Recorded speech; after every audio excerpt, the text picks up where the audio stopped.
Good day, sir. My name is Janeric De Leon. Today, I will present about hydrothermal vents and ocean garbage. My first presentation is about hydrothermal vents. So, what is hydrothermal vents? So, based in encyclopedia, hydrothermal vents are fissures found in the seafloor. They are release of preheated water and gases. So, yun siya, nagre-release siya ng mainit na tubig and gas na kung saan enriched with minerals and chemical into the surrounding ocean. So, and pangalawa, paano nabubuo ang hydrothermal vents? So, based dito sa nakuha namin about in Google, hydrothermal vents form where tectonic plates spread apart, creating cracks or fissures on the seafloor. As seawater penetrates through these fissures and seep into the earth crush and get heated by geothermal energy from the underlying magma chamber. So, yun yung dahilan kung paano nabubuo yung hydrothermal vents na mga na natagpuan dito sa iba't uri ng karagatan. So, ang pangalawa naman is yung kahalagahan ng hydrothermal vents. So, based dito, hydrothermal vents support unique and diverse ecosystem that are not reliant on sunlight. And next slide is about importance of hydrothermal vents. Ecological significance of hydrothermal vents. So, hydrothermal vents support unique and diverse ecosystem that release not reliant on sunlight. And hydrothermal vents play a crucial role in the process of mineral deposition and metal enrichment on the seafloor. These vents are important sources of minerals and metals like copper, iron, and zinc, which have economic significance and potential for mining operation.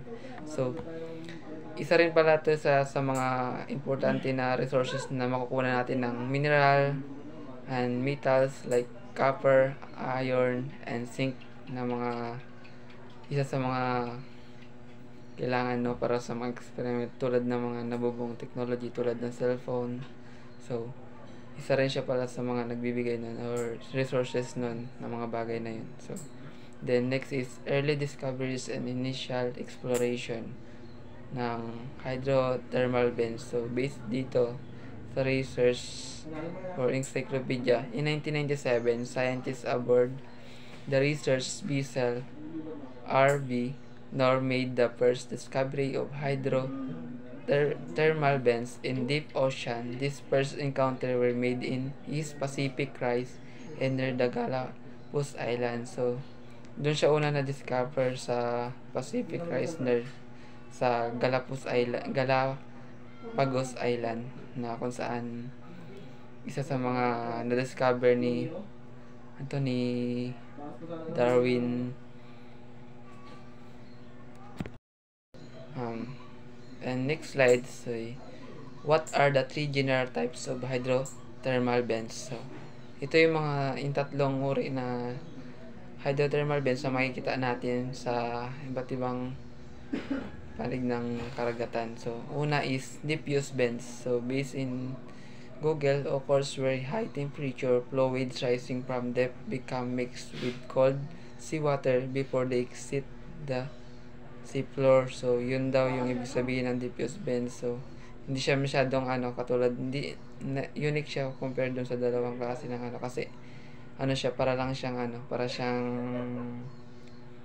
malinaw yung kulay niya, para lang siyang tubig, as in tubig lang din na na hindi siya masyadong makita yung itsura niya.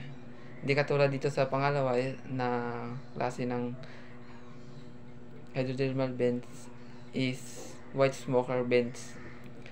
Based dito, ang chimneys form from deposit of barium, calcium, and silicon which are white. So, yun yung isa sa mga characteristic niya. Puti na para siyang usok. Then, last is black smoker vents. Chimneys form from deposit of iron sulfide which is black color naman. no, na mas madali makita, makapal. Dito naman sa last slide na ginawa ko is about naman to sa organism that live near hydrothermal vents, yung mga organism na nabubuhay o nakikita dun sa ng mga scientists dun sa hydrothermal vents. So first na nakikita nila dun is yung chemosynthetic bacteria, no, basis of the food chain, converting chemical like hydrogen sulfide into energy. So yun yung mga sa mga nakikita doon ng mga yung basis ng mga scientists na naka-discover nun. So pangalawa naman is tube worm, Riccia pachyptela, depend on chemosynthetic bacteria living inside them.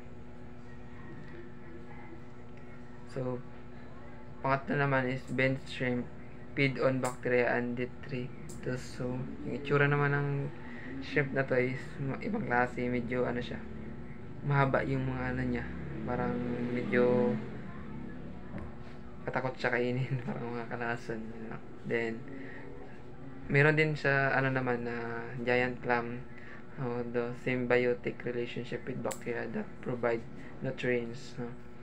Isa rin sa mga sa kanya pala is yung mga giant clam na nakikita natin. So, di ko lang na-search kung anong klaseng giant clam nga ba yung pinaka-common na nabubuhay sa kanila. Then, last is other species, mussel, crabs, and specialized fish, no, na mga nabubuhay sa kanya. And, yun lang. Thank you. My second presentation is about ocean garbage. So, what is ocean garbage? Ocean garbage, also known as a marine debris, or encompasses all human-created waste that end up in the ocean, whether internationally or accidentally. The debris poses a significant threat to marine life or ecosystem and even human health. So, yun nga, yung marine debris, ito yung mga garbage na nahulog mula sa mga vessels, plane, or galing sa mga human activity tulad ng mga beach island na kung saan dinadayo ng maraming tao, or dinadayo ng iba't ibang tao internationally, no, na nagbibigay ng babala sa mga marine life natin na pwedeng makakapekto sa kanila o makapag-destroy sa kanila, lalo na sa mga corals natin.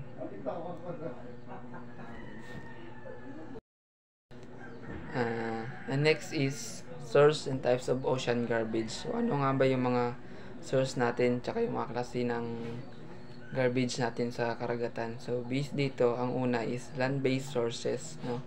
Alam naman natin na ito yung isa sa mga pinakamarami na nakukuhang basura, no. This is a primary source, so accounting for up 80%, napakalaki 80% of marine debris, runoff from street, storm drain, and rivers carriers trash into the ocean. So yun yung mga dahilan, no. So dito yung mga rivers natin, yung mga tinatapon ng mga nagadayo na napupunta sa ilog, then natatangay papunta sa dagat. Then doon, isa yun sa mga dahilan na kaya dumadami, or isa siya sa dahilan kung bakit napakalaki, 80% na meron siyang basura na sa karagatan natin. Then second is ocean-based sources. This include debris from ship, fishing vessels, and offshore oil rigs, or lost or discarded fishing gear, known as ghost gear, is a major contributor of ocean pollution, no. Yun nga, yung katulad dito, yung mga fishing gear natin, no, sa mga mangingisda, sa mga magdadagat nating mga kapwa Pilipino, or iba't ibang lahi man. So, yan yung mga isa sa dahilan ng mga nagiging source ng natin ng mga basura. Kasi ang minsan din nila napapansin, nahuhulog yung mga gamit nila or naiwan. Tulad na lang sa mga kinakainan nila or mga gamit nila na minsan nahuhulog, na di na nakuha. Sa isa sa nagiging dahilan kung bakit nagiging delikado yung mga buhay ng mga marine life natin. Minsan makikita mo yung mga pawikan, no? Sobrang hirap na sila sa pagkain. Minsan pagkamala ng pagkain yung mga plastic na nahuhulog. Then next is coastal activities, no? Yung mga coastal activities natin, littering on beaches and dumping waste directly into the ocean also contribute to the problem, no? Yung mga island beach natin, no? Isa sila sa mga yung mga tabing playa na sa mga dahilan ng bakit mas dumarami yung mga basura na nakikita sa dagat. So, isa sila sa mga din na nagbibigay ng babala sa mga karagatan natin na delikado na dahil sa mga basura na mula sa kanila. So, the most prevalent type of ocean garbage is plastic, no, na makikita natin. Kung madalas talaga nakikita natin mga plastic kasi yun yung mga common na ginagamit natin, yung mga magkinagkainan pag nag-outing, more on plastic yung ginagamit nilang plastic bag or mga plastic bottle. Isa na dyan yung mga natin, yung mga soft drinks, yung mga ginagamit, yung mga cup na minsan ginagamit din na hindi na natatabi, naiwan sa tabing appliance, then so which make up about 80% of the debris found in the ocean, no? Sabi dito, this is due plastic durability and resistant to biodegradation. Other common types of ocean garbage include fishing gear, net, lines, and buoys, glass, plastic, bottles, single-use packaging, cigarettes, but significant of source microplastic, food wrapper, disposable packaging, styrofoam, difficult to recycle and break down, and to microplastic. Yun yung mga karamihang nakikita na sa karagatan ng mga ocean garbage. Lalo na yung mga nets na hindi na ginagamit ng mga isda na nilalagay lang nila sa tabing playa, din na anod. So nagko-cause ng pagiging delikado sa mga marine life natin, kasi once na maanod yan yung mga nets natin, no, isa sila sa mga dahilan kung bakit natatrap yung mga natin, especially yung mga small fish natin, yung mga maliliit pa na hindi dapat pa mahuli. So hindi man hinuhuli pero natatrap sila ng mga hindi na nagagamit na mga nets na naiiwan ng mga mangingisda or ng ibang mga na gumagamit ng mga nets. Yun lang. The next slide is impact of ocean garbage in marine life. Ito na yung pinaka-importante sa tingin ko na malaman ng karamihan, no, kung ano nga ba yung impact nito lalo sa marine life natin, no, which is na isa sa mga dahilan, no, kung bakit nagiging konti na lang yung mga naging source ng isda natin lalo din sa Palawan. So number 1 is entangle and injure marine animals. Animals can become entangled in debris like fishing net, plastic bag, and ropes, leading to suffocation, starvation, or injury. This phenomenon is known as a ghost fishing when lost or abandoned fishing gear continues to trap animals. So, tulad sa sinabi ko kanina, no, yung mga hindi na nagagamit na net. So, isa sila sa mga naging dahilan ng mga kung bakit nagkaroon ng injury yung mga fish natin, or tulad ng mga ropes na mga naiwan sa karagatan na napapagkamalan ng pagkain. So minsan tulad ng sinabi ko kanina yung hindi sa sinasadya, natatrap sila. So minsan napupuluputan tulad ng mga nylon na may minsan accidentally nakakita yung mga ibang tao or mga scientists natin, diba, na minsan pag yung mga cause ng dahilan bakit namatay yung mga marine organism natin is yung plastic na kasi accidentally nakakain nila, no, na pagkamalan na pagkain. So kaya minsan hindi sila natutulawan, then yun namamatay. And pangalawa is be ingested by marine animals. Marine animals can mistake debris for food or accidentally ingest in while feeding. This can lead to starvation intestinal blockage and poisoning. So, yun nga. Parang konektado din yung sinabi ko na minsan napapagkamalan nila ng pagkain or nasasama dun sa kinakain nila yung mga debris na yun, no? Na accidentally na pag nakain nila hindi na matutunawan or dahilan na para malason sila. Kasi iba yung ano ng plastic na di basta-basta natutunaw. Lalo na tulad ng mga marine organism natin na nalalason or napopoison dito sa natin sa mga nakakain nilang mga basura. So, pangatlo is damaged marine habitats. Sabi dito, debris can smother or break coral reefs, seagrass beds, and other important marine habitats, disrupting ecosystem and reducing biodiversity. So marami ng klase ng ocean garbage yung nakakasira ng mga marine habitats natin, tulad ng yung mga ginagamit ng mga nagko-compressor. So minsan accidentally na pag pumapana sila na direct sa mga coral, so kaya nasisira, no? At isa dito is yung mga net, then plastic din na naipon doon sa mga coral reefs na minsan pag na-stuck na doon, hindi na masyadong yung mga corals natin nasisira. Then na-disrupt din yung mga isda doon na nakatira doon, which is doon yung habitats nila, lalo sa mga corals, sa seagrass, no? Then last is pang-apat is transport invasive species. Debris can as trap for invasive species, allowing them to travel to new areas and potentially disrupt local ecosystem. No, hindi na sila gusto nila maglipat sa ibang area. So, hindi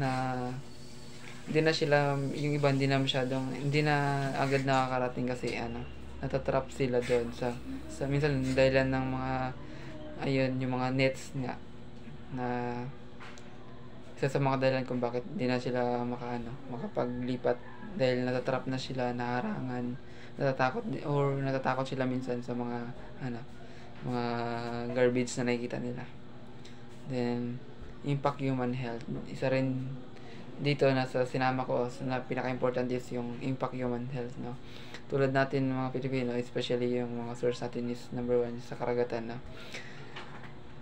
So hindi natin minsan yung mga natatapon din sa mga chemical, no, bumabalik sa natin, sa mga kapwa natin tao or Pilipino na isa sa mga source nila ng food is yung dagat.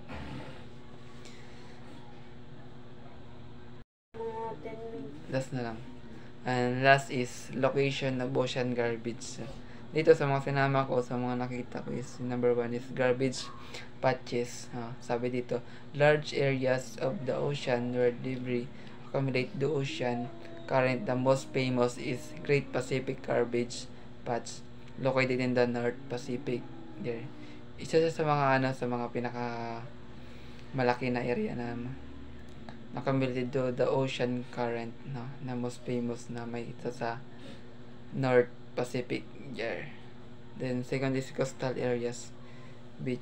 Beaches are often littered with debris, and coastal waters can be heavily impacted by runoff from land. Yan yung mga coastal areas natin na siyempre sa dami ng tao na minsan nagbibisit sa mga playa, then pag kumakain doon lang tinatapon, doon na i-stack. Yan, kaya isa rin siya sa mga location of ocean garbage na makikita.